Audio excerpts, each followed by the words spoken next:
Welcome to Supply Chain Spot, Episode 4. I'm your host and presenter, Poonam Dungerwal.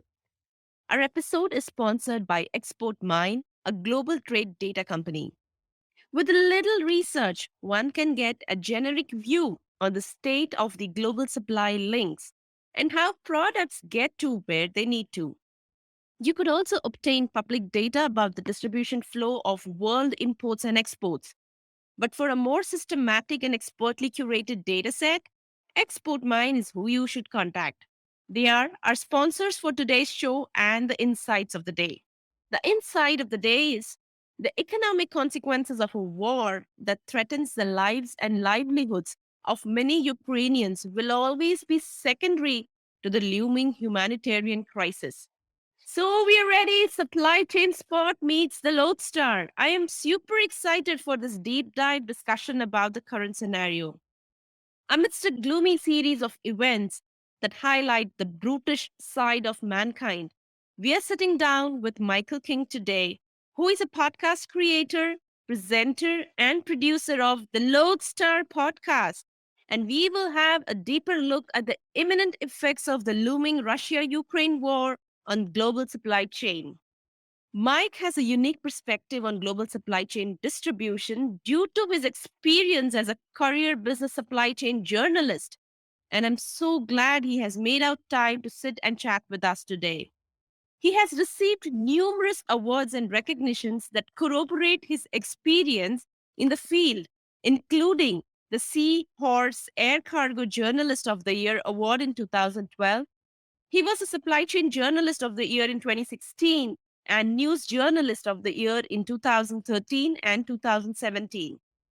In 2018, he was named the International Road Transport Union Journalist of the Year.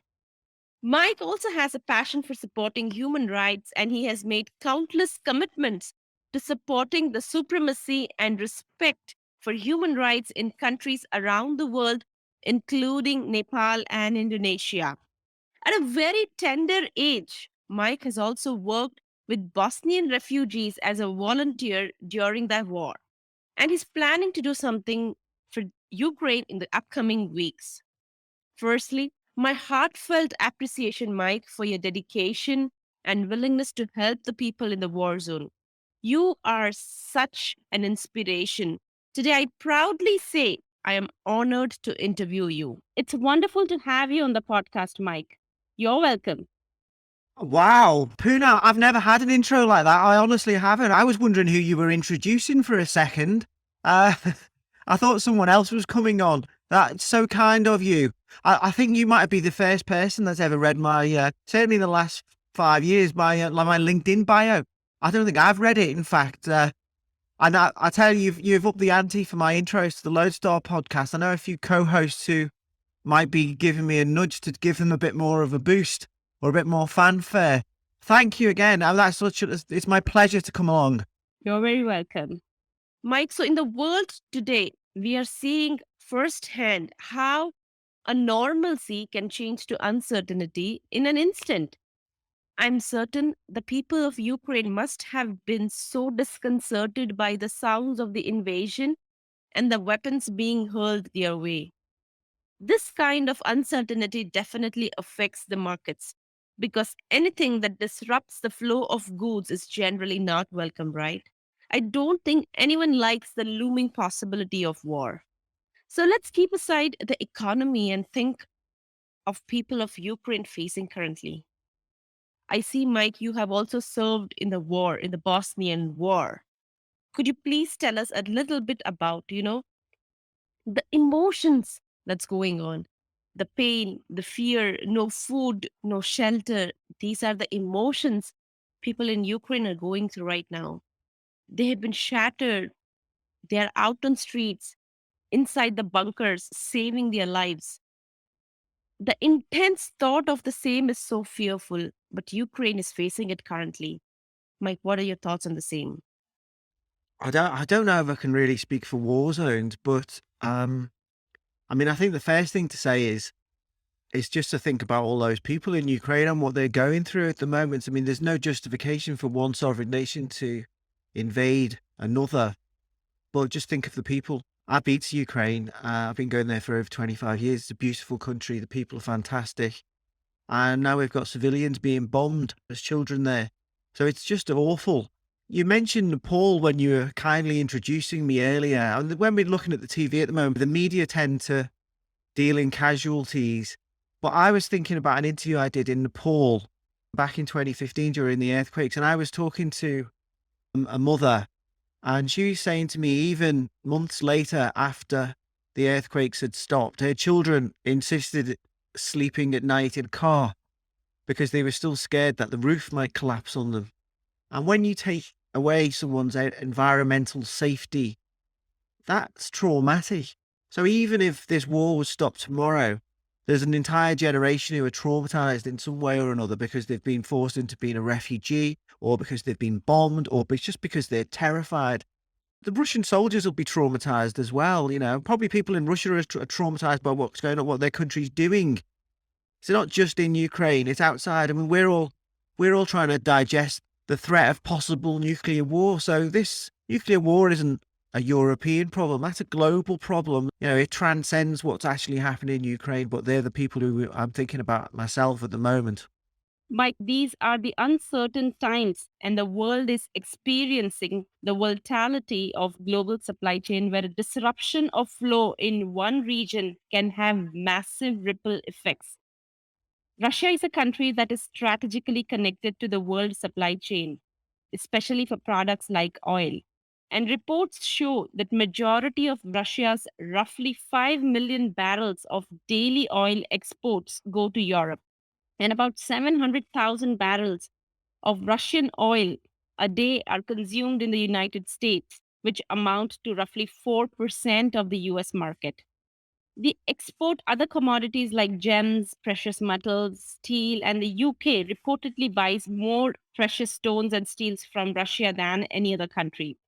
So, with the sanctions that are being put on Russia right now, are these countries going to suffer as well, directly or indirectly? Will a crippling Russian economy not hurt Europe and the West? I think, Poonam, if you think about the global economy as like a matrix, then if you break some of those links, then it works less efficiently. And what's happening because of what's happened in Ukraine and Russia's actions is Russia's going to be cut off from that matrix, and that's what's happening already. But that costs everybody. So I think one estimate I saw was it's going to cost the global economy about $1 trillion, this invasion, and maybe add something like 3% to global inflation, which seems quite high to me. But then look at the oil price. You mentioned the oil price there. I mean, it's up pushing $120 last week, and that's up from $78 at the start of the year. So that makes everything more expensive for everyone, wherever you are. Some of this pain won't be felt until later in the year, but if you're in shipping, you'll be getting some bills through soon, and you'll be getting higher baths on your shipping bill. Those bunker prices are going up. Air cargo, that's not getting cheaper as the aviation fuel rises. So, as you say, invading Ukraine will cost Russia a fortune. War itself isn't cheap. Then you've got sanctions, and they're going to be painful for sure. And I think that it's worth saying these sanctions go far beyond anything we've really seen before. They've been weaponized really, and we haven't seen the end of it as we speak in the first week of March. But eventually all of this costs everybody. It's not confined to Europe. And I think, there's one lesson you can take from history. In fact, there's a major war in Europe, it really stays confined to the continent. There'll be a ripple effect of some sort. And in this particular war, we're not only global inflation, we're talking about possible nuclear war. So these things don't respect national boundaries. Thank you so much for those insights, Mike. So, in that case, do you agree that the consumers will end up being the ones who face the most discomfort because the situation will lead to higher inflation? What are the other side effects that you could think of, Mike? Well, after 2 years of COVID, the world's economy didn't need another hit. And you're quite right. Consumers are the ones who are going to be paying. But it's not just consumers. Obviously, it's manufacturers, it's all businesses. Everyone's pocket will be hit because of this. But it's not just about whether we can afford mangoes or our energy bills going up. If I might just take one commodity that is massively affected by what's happening in Ukraine, Russia and Ukraine are, I think, about the first and the fifth biggest wheat exporters in the world, and wheat prices at the moment are at something like a 14-year high. Now, nobody has any idea how much wheat we might get out of the Black Sea this year. And, if I might just digress, I mean, there's ships been in the Black Sea. One was sunk overnight. There's been people killed on those vessels. The people on those ships, they're just normal seafarers. They've had 2 years. We've all suffered through COVID, but seafarers had it worse than most. A lot of them couldn't go home right through the whole of period of COVID. Now, imagine what it's like for seafarers now, whether in the Black Sea or elsewhere. If they're in the Black Sea, they're under serious threat of losing their lives. Or if they're elsewhere, if you're a Ukrainian seafarer, I think they make up about 4% of global seafarers. They can't get home. They can't look after their family. Even Russian seafarers, who make up about 10% of the global crews, they actually can't get home either. Because global airspace is shut down. There's no flights to Russia. There's not many flights to Russia. So anyway, I digress slightly there, but that's just another factor. But back to wheat. Now, when the price of staples goes up, people in many places suffer, and many will fall under the poverty line. Now, Egypt's a massive importer of wheat, and when the price of bread goes up there, the government has to hugely increase subsidies, or in the past we've seen lots of riots, and there's people who even link the price of bread to political change in Egypt over time. So this inflation, it has a direct impact in some countries on political and social stability. So it's not about us missing a holiday. These higher costs for staples are going to be most painful for the poorest people everywhere, but especially for the poorest people in the poorest places. So, because if you can't feed yourself or warm yourself, that makes people desperate. And then who knows what happens then. So I think, the geopolitical world is being reset because of this invasion. And Russia's sadly made itself a pariah. But this changes the world for everyone. And we're still seeing what all the side effects come from that. So, with the points that you just mentioned above, it is a common knowledge that there is growing tensions with really powerful nations, and indeed, it takes one inciting incident to spark a catastrophe. These are the nations who really depend on one another for one thing or another. For example, a whopping 18% of all Chinese exports is to the United States, but the two countries aren't always on good terms. You've also highlighted about, the dependency of Egypt on Russia. Egypt takes around like a huge portion of wheat imports from Russia. And now with these sanctions, Egypt is not going to be able to import wheat in Russia. So, with the existing global geopolitical landscape and the volatility that exists, how can countries preserve their supply chain and trade interests? I think whether you're a country or a company, I mean, you've got big challenges ahead. The cost of transport and logistics for most people in most places has never been higher.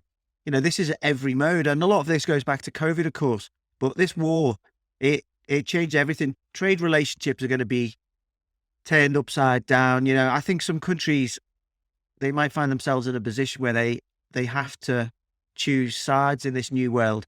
I think for some countries, they might find that they can't have their trading and security cakes and eat them, so to speak. Take India. In recent years, India's had a very good relationship, or a blossoming relationship, with the US, which has been very useful in these Himalayan exchanges as a bulwark, I guess, against China. And India's also managed a very long-standing relationship with Russia, where most of this military hardware comes from. Now, in the future, are those relationships with the US and with Russia, are they compatible? They might not be. And time will tell. But this is not only just about realpolitik. You take South Africa as another country, sort of sitting on the sidelines, and it's got a similar relationship to Russia in terms of defense. And I think maybe the great and much missed Archbishop Desmond Tutu put it correctly. And he said, if you're neutral in situations of injustice, you have chosen the side of the oppressor. So when people are looking at their geopolitics a little bit over the next few years, that's something that will be taken into consideration. Very rightly stated, Mike. So, globally, we tend towards converging economies, strategic alignments, and continuing mutual relationships. So, would you say this is a system that has worked so far? Or is there a new system or structure of world trade that could be explored? Especially when you consider how leaders and their agendas are changing and the deals are not honored over the long term, leaving certain countries desperate and exploitable. The relevant global supply chain regulatory and financial bodies have overseen the system with all its apparent flaws. Would you say, Mike, that the world could explore trade and supply chain that's more unconventional, or the existing system could perhaps be just modified? I think globalization might look very different. I think maybe the future of globalization looks very different now than it did a week or so ago before this invasion. And maybe we can come back to that. But just looking at the logistics of how this changes things, take just in time logistics and the idea of resilience. Now, I covered floods in Thailand and the aftermath of Fukushima in 2011. And like these were global disruptors of supply chains. There was plants closing down in Alabama because they couldn't get parts from Thailand. Now, if I go back then, I went to a lot of conferences about our industry and people were talking about, right, we're going to build back supply chain resilience. We're going to nearshore. We're going to reshore. None of it happened. And the reason it never happened is I'll take an example. Let's say me and you, Poonam, we're both ball bearing producers and we're based in Turkey. Now, if I decide, because I want a more resilient supply chain, I'm going to reshore my production of ball bearings back to Turkey, and my competitor, you, decides that you're not going to. You're going to get cheaper parts from China where the cost of labor is less and the cost of steel is less. All things being equal, I'm out of business. And basically, there's not much point having a resilient supply chain, but a bankrupt business. So if you'd asked me this 2 weeks ago, I'd have said no. After COVID, however crazy everything seems right now, however much chaos there is out in the world, and however much the freight costs are, and that supply chain has got more expensive and less reliable, I would still have said, no, everything will return back to normal. But the big caveat is things are very different now. We've had a war. And when you throw security into the mix of supply chain planning, and that becomes a priority either for government or for companies, then things change very much. Now, I think we probably had a little indicator of that when the US-China trade war was breaking out. And we did see a bit of manufacturing move out of China, but this is on a very, very different scale. So we could see some big changes. And I'll just throw another thing up into the equation there, if I may. There's people have suggested that China might use war in Ukraine as an excuse to make a move on Taiwan, which would be a disaster for the world again. But if people are looking at that, then if you're a company, you've seen what's happened now with sanctions on Russia. Do you want all your eggs in that China basket just in case there's a problem with Taiwan?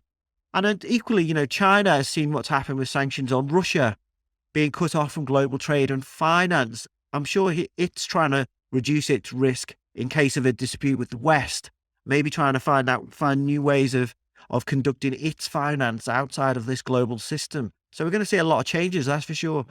But going back to your point, yeah, the nature of globalization as it was before this invasion, it could look very different in the future. Those were the great points. And I've just read about, in the last week's news about the airspace being shut down, the flight cancellations, and also you highlighted in the above conversation, Mike, when the war escalates, we have one more issue, that is airspace shutdowns and flight cancellations affecting the cargo traffic, further exacerbating global supply chain woes. We have seen how sanctions affect the fluidity of freight logistics, and actions such as airspace restrictions can also have carriers scrambling. And this can certainly affect the timing and cost of goods. How do flight carriers navigate through such an uncertain time? Do you think it's going to have a great effects on the prices of goods because they might have to take another route? I don't know. What are your thoughts? Yeah, it's a good point. I mean, who'd be an airline executive? I mean, they've had 2 years of hell, and then we just had some signs that some of this intercontinental capacity was coming back, and then we've got a war. I mean, how many flights have been cancelled? There's large chunks of global airspace is being closed off to airlines of one type or another. Russian airlines are no-goes for many shippers, Airbridge Cargo. It's no longer a player in Europe. All of a sudden, this is just overnight. It was a big player before. The Ukrainian Antonov fleet is grounded. How did Europe's carriers navigate through this and they can't use Russian airspace? That's very difficult for them to get to Asia.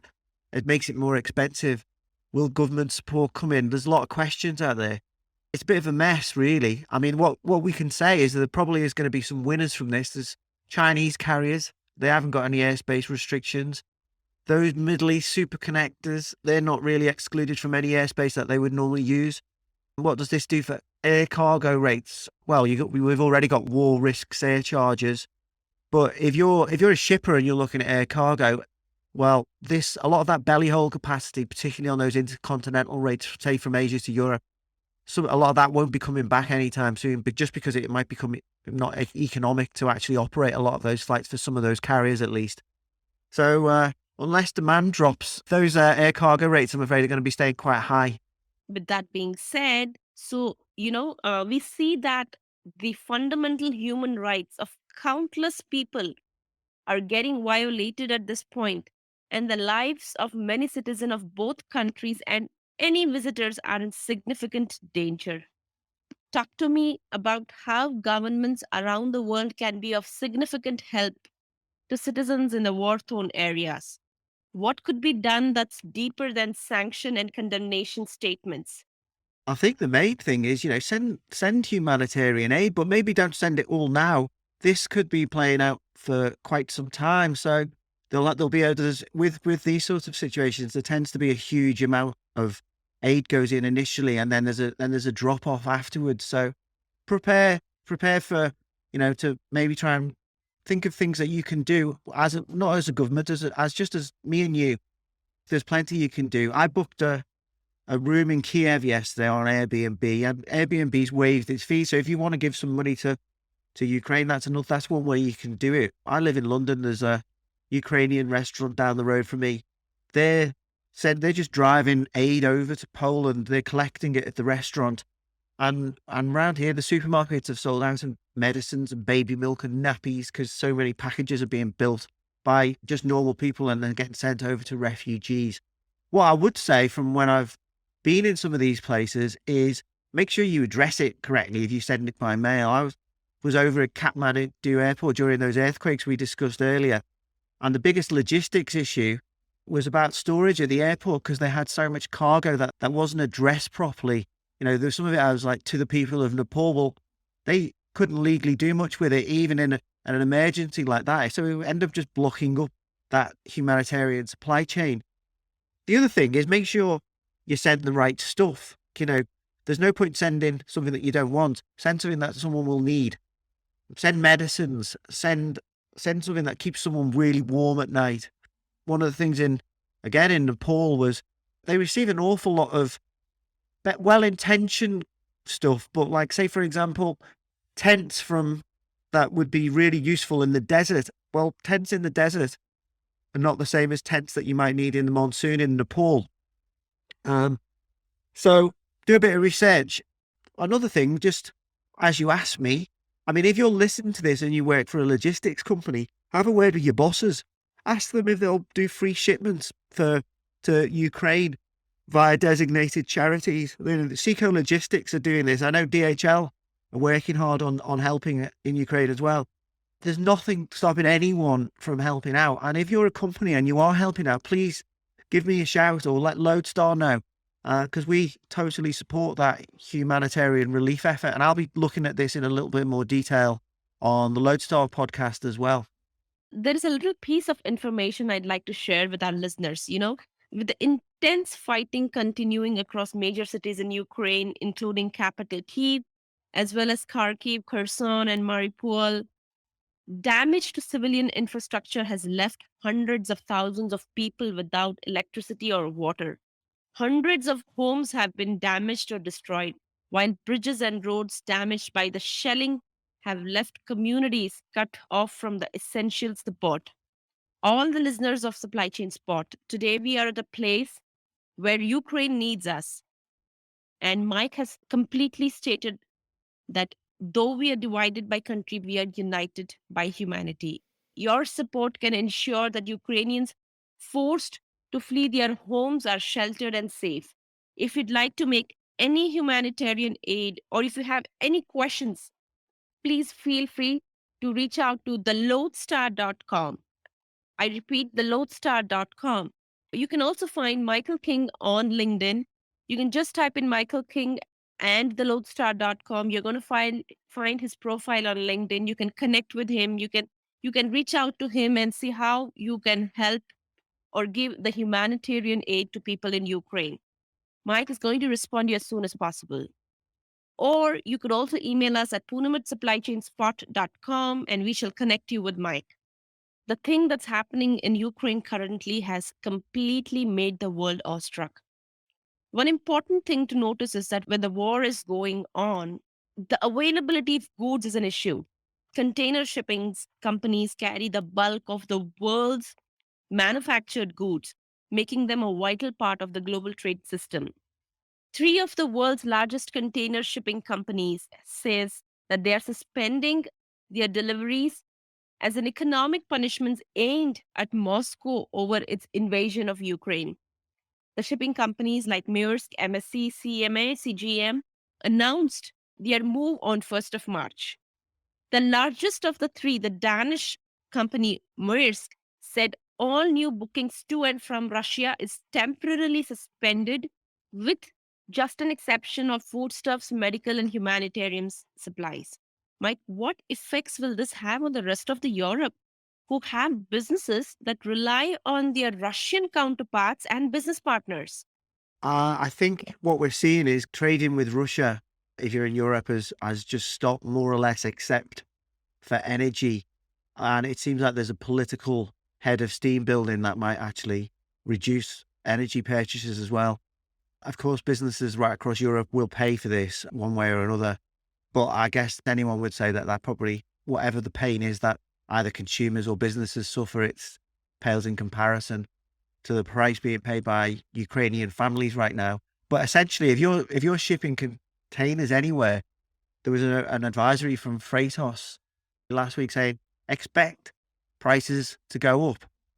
When we talk about economy, Russia needs the world because they need the money they get from the international trade deals. With the sanctions continue to disrupt their supply chain, what could be an alternative for them? Mike, do you think there's a way Russia can avoid complete economic collapse, maybe by dealing with other nations who decide not to comply with the sanctions and bans? What would be the consequences? Well, I think there's still going to be countries that Russia can deal with, certainly China, but is the infrastructure there? Certainly they can't export all of their gas to China because there isn't a pipeline. Can they do all the rest of their trade directly via China, and do they want to? And maybe some of those other countries, I don't know. It's too early to know exactly how all these sanctions will be enforced and how it all plays out. But I think Iran is one example of what's ahead. Now, Donald Trump ratcheted up sanctions against Iran, which the EU didn't support this.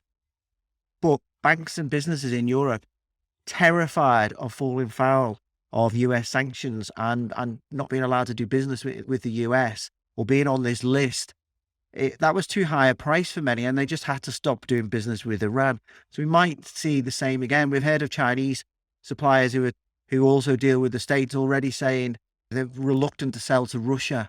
So I think either trade with Russia or trade with the US or EU might be the choice that many countries and companies have to make in this new zero-sum world. And I say, as I said earlier, globalization in the future is very different than how it used to be. And we're already seeing this with logistics, shipping companies, energy companies, retailers are just moving out of Russia, closing up shop. And this is quite often, it's ahead of the sanctions themselves. One of the reasons for this is risk. Now, say you charter a ship or you book cargo and you do legal checks and there's no risk found whatsoever with the counterparty being affected by sanctions. That doesn't necessarily protect you because this is such a fast moving situation. That counterparty might be affected by sanctions now, but how about tomorrow? What about a week from now? Maybe in a month? And that's your risk if you're even close to anyone in a business from Russia or doing business with Russia, because you don't want to be on that sanctions list. And, it's not just about sanctions risk or that legal risk. It's some of it's reputational risk or even a security risk. But the risk from doing business with Russia right now, it couldn't be any higher. I sometimes advise companies on strategy as a consultant, and my advice right now would be get the best legal advice you possibly can if you want to do any business with Russia. Emerging markets that may not have much say in shaping the global may end up being the most affected by this catastrophe. Developing countries and underdeveloped countries who rely on working world economy for their sustenance and survival. What are the other upcoming supply chain challenges that you feel, the world is going to experience? I think, as I was saying earlier, if you're just looking at this purely as a transport or a logistics or a supply chain issue, then this war couldn't really have come at a worse time. I mean, everywhere you look, from production capacity in China's factories to congestion in China's ports to congestion in European and US ports to the lack of rail capacity, lack of truck drivers in Europe, in the UK, in the US. What happens after all of this to rail services from Europe to Asia? A lot of that goes through Belarus and Russia. That's going to end. That puts more pressure on those already oversubscribed ocean services. We've got all of these across the transport modes. We've got stratospheric pricing already.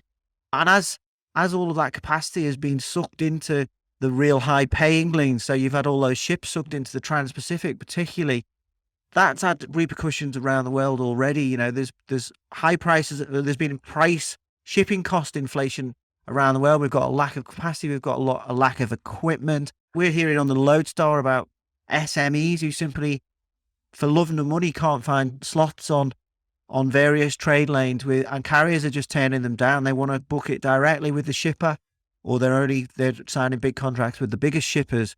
So there's just challenges everywhere you look if you're in the business of supply chain, essentially. If I had to pick one that I really feel is going to loom large these sort of next weeks, that would be the renegotiation of the West Coast dock workers labour contract with the PMA, which represents the ports and terminals. The union's the ILWU, and they represent just less than 20,000 dock workers. Now that deal ends at the end of June.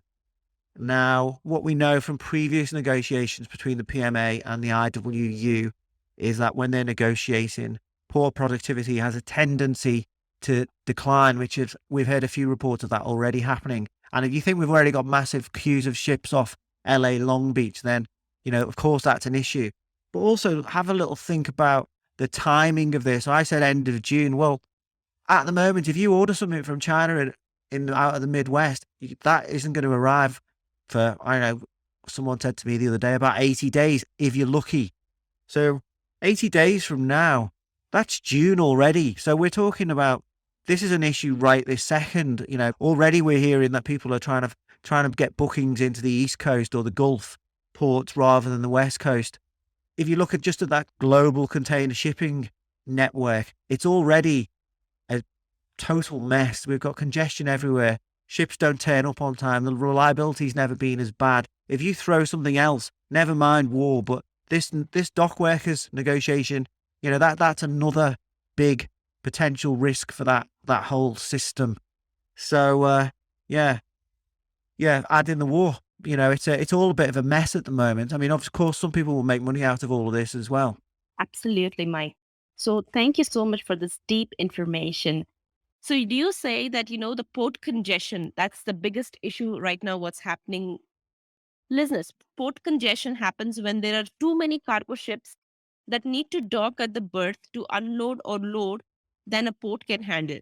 Ships can wait at an anchorage that's outside the port for up to 2 weeks. So some reports I've read that, about the growing congestion at the ports where ship has to wait twice as typical before they are given the green lights to offload the cargo. What could be the inciting cause for this? And how can the issue be addressed? Because when we consider the up to minute scheduling that has been in place in modern supply chain, further delay can see goods miss their appropriate seasons, because we have a lot of supply chain planning that's happening because of the seasons. So, how can the congestion at the ports be addressed at the current moment?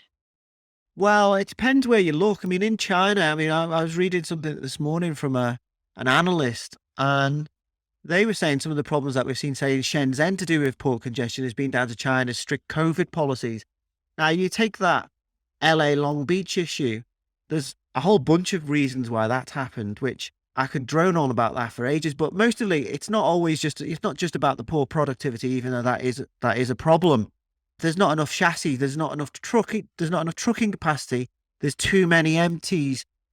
Another factor with port congestion is smaller ships. Now, we've had all sorts of size of ships and now are on that Trans-Pacific trade because the profits are there.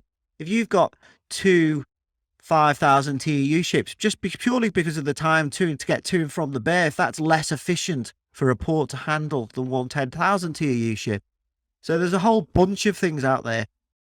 Take Europe, another example. We've got congestion, especially in Northern Europe.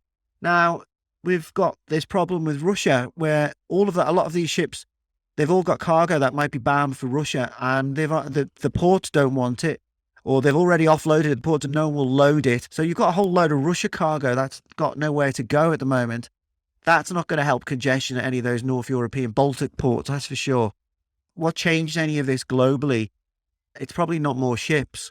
One shipping line executive told me, lower demand. Maybe if we all just stop buying stuff, then this all goes away. And maybe he was right. I mean, consuming less. Is that what he means? Yeah, that's what at least one shipping line executive has told me. In fact, has told the Lodestar podcast. Just stop buying stuff. That's very insightful information. So, one last question, Mike. The last question of the episode. Economically, does Russia stand to gain anything from seizing Ukraine? What exactly could be the end result of economically for them? That's a tricky question. Well, nothing good. I mean, there's no positive for Russia out of any of this. But here we are. I mean, as I said at the start. I mean, all my thoughts are with everyone in Ukraine at the moment. Absolutely. I'm speechless what to say upon that. Thank you everyone for staying with us till the end. And thank you, Mike, for willfully sharing the wonderful and very potent information with us. I really hope and I really appreciate you. Hopefully, this won't be the last time we do this. Thanks, Poonam. It's been a pleasure. Thanks so much for having me on. Listeners, mankind must put an end to war, or war will put an end to mankind. We all hope and pray that the crisis do not escalate further because we've just seen the ripple effects it can have on the rest of the world. Thank you, listeners, for tuning into another episode, and I hope you join us again for our next one. The Lodestars podcast are a fantastic way to keep up with daily news and with experts providing you information on the true ins and outs of the supply chain industry. A great person, great anchor, great podcast creator. We have Michael King, who provides great coverage, interviews, and nuanced conversations. You can find out more with a click of your mouse at www.thelodestar.com. Continue listening to the Supply Chain Spot podcast and keep following us through the month. We have a one of a kind Supply Chain Spot customized mug that a lucky listener will get to. So win, so stay tuned. Don't forget to keep catching our episodes on Spotify, Wink, iTunes, Google Podcast, Alexa, Ola Play, and JioSaavn. Thank you again for listening and keep praying for the people of Ukraine. Thank you so much.